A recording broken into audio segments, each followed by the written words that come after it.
ফুল এই শব্দটা শুনলেই মনে পড়ে যায় রঙিন পাপড়ির কমল স্পর্শ, মন ভোলানো ঘ্রাণ আর এক অনন্য রকমের শান্তি। প্রকৃতির বুকে ফুল যেন এক একটি রঙিন চিঠি, যেগুলো সে পাঠায় আমাদের মনকে স্নিগ্ধ করার জন্য। ফুল শুধু সৌন্দর্যের প্রতীক নয়, এটি ভালোবাসার, বন্ধুত্বে এবং জীবনের নানা আবেগের প্রতিচ্ছবি। জন্মদিন হোক কিংবা বিদায়, ভালোবাসা প্রকাশ হোক কিংবা ক্ষমা চাওয়া, সব অনুভবের ভাষা হতে পারে একটি ছোট্ট ফুল।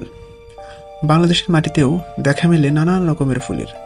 গোলাপ, রজনীগন্ধা, চামেলি, শাপলা, প্রতিটি আলাদা সৌন্দর্য আর গন্ধ নিয়ে ফুটে ওঠে।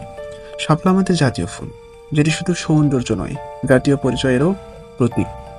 ফুলে রয়েছে ঔষধি গুণ। গন্ধরাজ, বেল, নাগেশের মতো অনেক ফুল বিভিন্ন আয়ুর্বেদিক চিকিৎসায় ব্যবহৃত হয়। আবার মৌমাছি, প্রজাপতি ও পাখিদের খাদ্যের উৎস হিসেবেও ফুলের গুরুত্ব অপরিসীম। একটি ফুল কখনোই বেশি দিন বাঁচে না, কিন্তু তার সৌন্দর্য আর ঘ্রাণ হৃদয়ে থেকে যায় অনেক দিন। তাই তো বলা হয়, জীবন হোক ফুলের মতো কমল, মন হোক সুবাসে ভরপুর।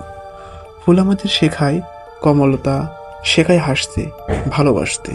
তাই প্রকৃতিকে ভালোবাসো, ফুলকে ভালোবাসো, কারণ এদের মাঝে লুকিয়ে আছে জীবনের প্রকৃত সৌন্দর্য।